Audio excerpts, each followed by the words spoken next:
review natin tong Muso Gaming Chair 109B. B na Bravo. Tapos, Navigator Series. Cloth type siya. I-compare natin dito sa generic na computer chair ng kapatid ko. Yan, i-review natin, compare natin kung sulit ba gumastos dito versus sa generic lang na pareho lang naman sila ng ganitong style na armchair at recline. So pareho lang sila, identical lang. Magkaiba lang sila ng paa. Yung sa baba yung nylon, ito ay metal.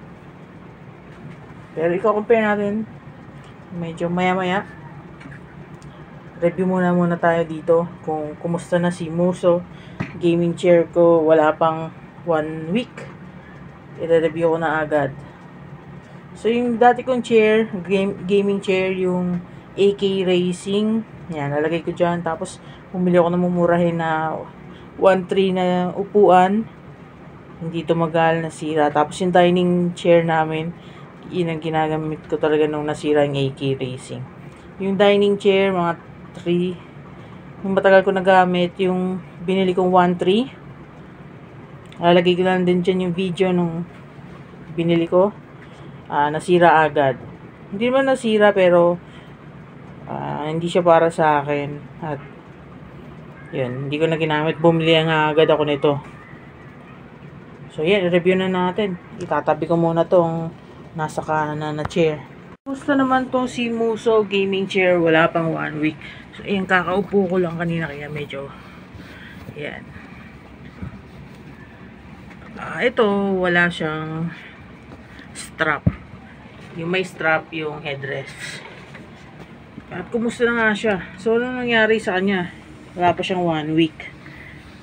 So ayan, may balahibo ng aso ko kasi nga nakita niyo sa last yung unboxing video ko, may aso dito sa kwarto ko, sa computer room. At itong upuan, ang nangyari, ayun, nagkaroon na agad ng creases. Ayan, para makita nyo, meron na siya agad dyan. Wala pa tong 1 week, few days pa lang, 4 days itong review ko. At may gaming chair nga ako dati no, na AK Racing, na medyo may kamahalan compare dito. Ito kasi mura lang talaga to. Ang alam ko mura lang to, nasa 3.6 lang to. Pero mabili ko dito ay 4.5. Yun, nabudol ako ng Lazada, kaya doon kayo gumamit sa link ko na mas mura yun, yung nasa link ko. So yun, mahal ang bili ko dito. Kaya medyo yun. Alam mo na, hindi masaya dito. Dahil sa generic nga lang ay may 3K na. Below 3K.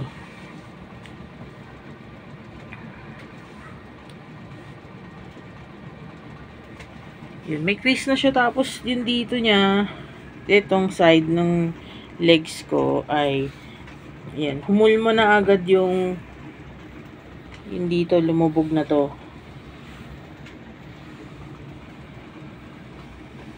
Humulma na siya. Pero hindi na ako madalas humihiga, kasi madalas ako humiga sa carpet dyan kapag nag-Netflix. Kaya nagtataka kayo, ba't kaya may speaker dun sa may baba? So kasi madalas nga ako humiga at nanonood ng Netflix, nandyan ako sa sahig. Pero nung meron na tong chair na to, hindi na ako humihiga uli. Nagre-recline na lang ako. Yung recline nito hindi maganda compared sa luma kong gaming chair na isang isang lever lang. Ito kailangan dalawa sabay. At medyo mahirap siyang pindutin pagka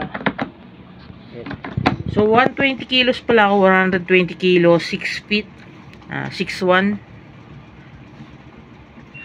At okay naman sa akin to kahit na, pero yun nga lang, Sandali ko pa lang ito nagagamit, wala pang 1 week. Tapos, bumili ako ng upuan dahil may training ako ng 3 hours. Online class ako ng 3 hours, Monday to Friday. Yun. Bukod pa sa regular na paggamit ko, may training ako ng, yun nga, 3 hours. So, gumagamit ako ng computer, siguro mga 9 hours, 10 hours, tapos dinagdagan ng 3 hours. Tapos yung leisure pa. So, matagal talaga akong nakaupo. At, ayun. Tignan natin kung 3 months yon, yung 3 hours, Monday to Friday ko. Tignan natin kung pag natapos ko yung training, okay pa kaya to. Yung creases niya, madadagdagan ba to? Yung kulubot niya. Ay, yung pink yung naunan sa aso kong nagagalit sa last video. So, sa ngayon, di pa umupo dito yung aso ko. Pero pag natutunan niya ng umupo dyan, lago tayo. Magagalit na siya pagka kinamit. May ibang gumamit. So, maganda dito ay metal na to. At kaya naman ako nito. Yung hydraulic niya, yan, may itataas pa siya. Pero hindi ko sinasagad. Nakakatakot mag-recline na nakasagad sa taas. Mas matangkad nga ako ng mabigat. Kaya medyo nakababa. Ito, yun, crease nga. Hindi pa nawawala. Pero tingnan na natin kung baka ganyan na siya forever. Compared dun sa leather. Pero ayoko nun ng leather kasi nakita nyo nun sa AK Racing ko. Mahal-mahal nun. Nabakbak pa rin. Kahit hindi ko nagagamit yon dahil bagong lipat kami. So, binili ko yon nung taon na yon. 2018. Tapos lumipat kami ng bahay. Within the year na yon. Tapos, busy sa construction dito sa bahay na to. Yung mga paggawa, gate, renovation. Tapos, wala pang internet nung panahon na yon. Wala pang PLDT fiber dito sa lugar namin. Parang bagong bukas pa lang kasi. Maaga kami lumipat. Tapos nung pandemic, walang internet sa amin. So hindi ko talaga nagamit yung chair na yun. Pero bakbak siya. Kasi mainit dito sa second floor. Yun, isa sa dahilan kung bakit hindi ako bumili ng ganon. Pero ngayon naka-aircon ako lagi dito. So, 24/7 na yung aircon ko dito sa kwarto na to dahil sa may alaga ako dito na bawal may initan, mamamatay. Sa aking aquarium ko, malulusaw yung mga halaman. Kaya, yun. Okay sana dito din yung leatherette. Pero, mas gusto ko na yung ganito. Kasi, pangat na itsura ng ganon pag nawawasak. Tapos yung sa kotse nga, yung mga karduroy. Matibay mga fabric sa kotse kaysa sa leather.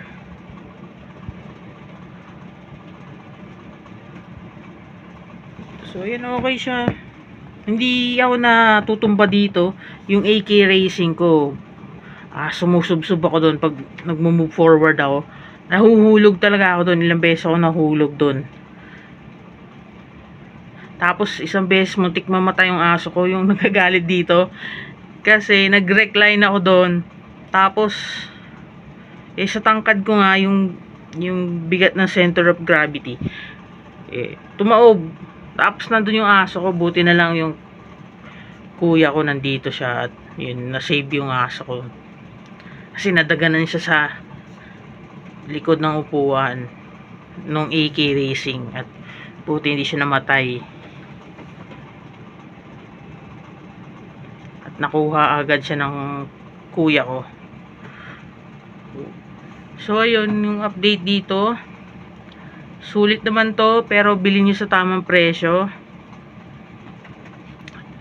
Papakita ko yung sa kapatid ko na mura lang. Yung kanyang gaming chair na binili niya ng pandemic. Nung na-lockdown siya dun sa bahay namin sa Manila. Yun ang ginamit niya nung panahon ng lockdown doon. Nung lahat ay naka-work from home. para sa akin maganda rin yun. Kaya lang, ito kasi hindi ko paramdam yung mga bakal compare do sa kapatid, sa upuan ng kapatid ko. Saka ito, hindi ko paramdam yung may mga tumatama sa katawan ko. For now, kaya abangan nyo na yung upgrade ko. Yung update ko dito, upgrade tuloy. Saka mag-upgrade din pala ako. Tapos mukhang maganda yung logo nila, oh. Mag-upgrade ako ng baka mesh or yung kamukha nung design ng AK Racing ko na yung nakahiwalay ito, tapos na-adjust na vertical yung 4D ng mga armchair. So hindi ko pa alam kung yung ergonomic na ba na mesh type yung bibiling ko o ano. Comment na lang din kayo. Tapos ano pa ba mga sasabihin ko dito. So sa ngayon okay pa to sa akin, yung presyo lang talaga. At hindi ko siya nabili ng tamang presyo. Kasi umabot to ng yan, 4.8 nga yung sa 4.9. So sa presyo nun yung mas mataas na model na yung mabibili ko nito eh.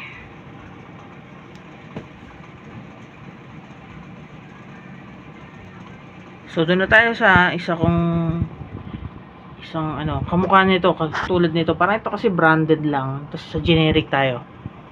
Yung gaming chair ng kapatid ko nga na mas mumurahin. Kaya lang, ito hindi ko gusto yung ganito. Katulad kasi yung dumi, pumapasok dyan yung mga dust, mga chicherya. Pero sa kanya okay pa, ilang magpo 4 years na to sa kanya. Yun lang, manipis na yung ano. Tapos yung sa kanya, ito generic to pero may leg rest. Ito may leg rest. Yan, meron to. Kaya lang hindi ginagamit. Tapos ito mayroong strap. Saka meron siyang yung massage. May massage to. Yung sa akin walang ganun. Tapos yan. Tapos mas maganda yung recline nito. Ay, mayroong gamot. Mas maganda yung recline nito. Ayan, yung recline niya. Ito. Tapos ito yung lift niya. Hindi ko alam kung sira na yung lift nito, yung hydraulic ba nito. Parang sira na yung hydraulic. Tapos may natanggal na ito, may natanggal na gulong dito. Kasi nylon lang to.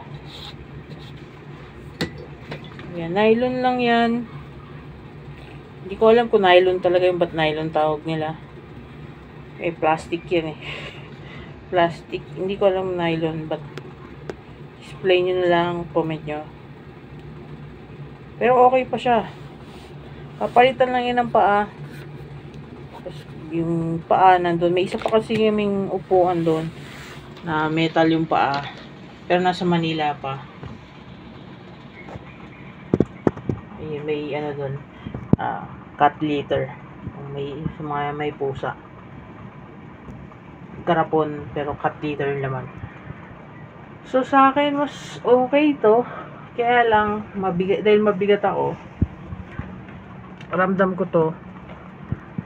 Yan, ramdam ko yan pag umupo ako dito. Pero yung bakal, yung plastic na paa naman ito, madaling palitan. So hindi naman nawasak yung plastic na paa, yun lang natanggal yung nabunot yung gulong. Lumuwag yung sa may gulong niya. So hindi na makabit yung gulong. Pero okay na okay pa to.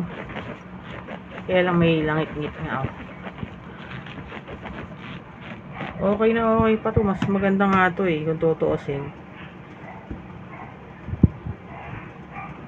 Yun lang kung okay lang sa inyo yung mga yung generic. Pero baka mailigay sa branded. Pero okay to. Yung sa muso ko, okay naman din. Pero hindi pa kasi napapatunayan katulad nito na lockdown, ginamit sa lockdown, hanggang ngayon, ginagamit pa. At wala pa talagang sira, yung hydraulic lang, saka yung isang gulong natanggal dahil plastic na lang yung base ng paa niya. So, abangan nyo yung next upgrade ko na lang din. So, like, comment, share, subscribe. Bye-bye.